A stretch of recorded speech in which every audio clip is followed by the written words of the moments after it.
सबसे पहले आपका सभी मीडिया बंधुओं का हार्दिक अभिनंदन और जय माता दी, जय श्री राम। मैं प्रेस वार्ता, क्योंकि मैंने फेसबुक पेज पे देखा, एक मुझे लीगल नोटिस दिया गया है, तो सारी जो प्रेस वार्ता है मेरी उसी पे रखी है प्रेस वार्ता कि हमारे यहाँ स्थानीय विधायक जिन्होंने एक लीगल नोटिस भेजा है कि आपने श्राइन बोर्ड के बारे में कुछ बोला है, जहाँ उसको उनके लिए कोई पर्सनल कुछ बोल रहा है, तो इसलिए मैंने ये प्रेस वार्ता रखी हुई है आज की। श्राइन बोर्ड उसमें उन्होंने कहा है कि आपने श्राइन बोर्ड को ईस्ट इंडिया कंपनी से कंपेयर किया, तो मेरा इस पे ये जवाब है कि जब ईस्ट इंडिया कंपनी भारत में आई थी तो वो व्यापार करने के लिए आई थी, और श्राइन बोर्ड बना था वैष्णो देवी की आस्था के सुधार के लिए।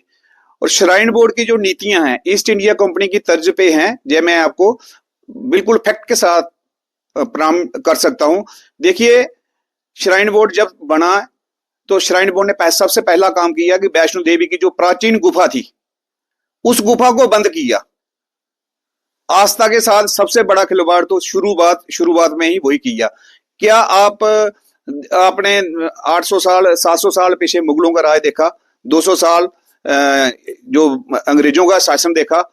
हमारे मंदिर अगर कहीं तोड़े गए, कहीं मंदिर के मेन दर्शन बंद हुए तो उस काल में हुए, और उसके बाद अब जो श्राइन बोर्ड वैष्णो देवी में बना है, इसके कालखंड में वैष्णो देवी की जो पवित्र गुफा हमारी कुल देवी है हमारी, उसका जो मेन द्वार है वो साल में ज्यादा से ज्यादा 350 दिन के करीब, या 365 दिन के बंद रहता है। क्यों?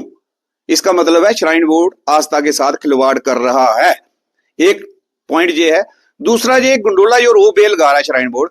आप देखिए, हमारा भूमिका मंदिर, जो सभी श्राइन बोर्ड की जो बुक्स हैं इन्होंने खुद लिखी हुई हैं उस पे भी, और जो हमारी जो कथाएं हैं पुराण में, सभी में, हर जगह में जो हमारी कथाएं हैं उसमें वैष्णो माता की जो उत्पत्ति है, और उसके बाद पहला भंडारा जो भूमिका मंदिर में श्रीधर पंडित जी को वहां पे माता ने दर्शन किए थे, कन्या पूजन किया था। उसके उपरांत माता रानी यहां से चलते हुए बाणगंगा के समीप पहुंचे, तो जब वहां पे प्यास लगी लंगूर वीर जी को, तो माता ने बाण मार के वहां पे गंगा प्रकट की। गंगा प्रकट करने के बाद उन्होंने प्यास बुझाई और साथ में अब खुद केश दुगे, और उसके बाद चरणोपात का मंदिर पहुंच गए, जहां चरणोपात का मंदिर है, माता के चरण चिन्ह है। वहां से माता ने पीछे देखा कि भैरव बाबा पीछा कर रहा है, तो कहां पहुंचा, तो वहां माता के उस शिला पे माता के चरणों के निशान है। उसके बाद माता रानी गर्भजून में चली गई, जहां 6 महीने के लिए 9 महीने के लिए माता रानी ने तपस्या की, और उसके बाद अर्धकुंवारी से होते हुए,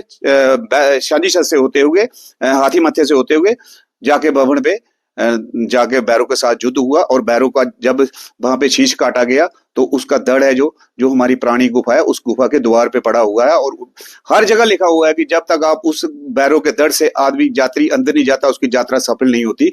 तो श्राइन बोर्ड है यात्रियों को खंडी यात्रा करवा रहा है, और यही मेरा कहना है। इसीलिए मैं इसको ईस्ट इंडिया कंपनी के साथ कंपेयर करता हूं। ये मेरा एक पॉइंट है। दूसरा पॉइंट है कि वो कहते हैं कि इन्होंने कहा कि विधायक तीसरे दिन गाना गाता है। बिल्कुल सही है। विधायक किसका है? विधायक पब्लिक का है।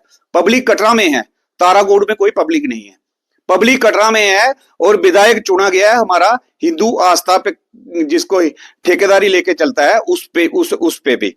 तो विधायक का काम है जहां पे पब्लिक है, पब्लिक का हित देखना, ना कि किसी एक संस्था का, किसी एक पर्टिकुलर चीज के लिए। तो मैंने ये कहा था कि क्या आपका क्या उसमें मंशा है कि आप बार बार तीसरे दिन गाना गाते हो कि रोपवे ताराकोट से लगेगा, ताराकोट से लगेगा। क्यों?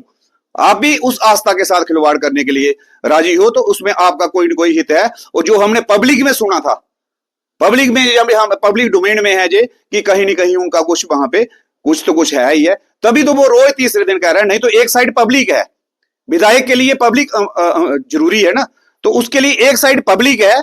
तो पब्लिक अगर एक साइड है तो वो क्यों वहां पे एक वीरान जगह के लिए उसको कर रहे हैं, गडोले के लिए। इसलिए मैंने ये बोला था, और मैं ये दोबारा कहना चाहता हूं कि श्राइन बोर्ड टोटली कमर्शियलाइज काम कर रहा है।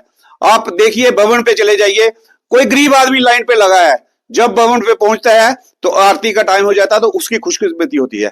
पर क्या होता है कि 2000 देने वाले को आगे उसके बिठा दिया जाता, वो बेचारा पीछे ही खड़ा रहता है। इसलिए ये श्राइन बोर्ड कमर्शियल काम कर रहा है। तो हम इसलिए भी कहते हैं कि ये आस्था के लिए नहीं, ये पैसे के लिए, व्यापार करने के लिए श्राइन बोर्ड का काम चल रहा है।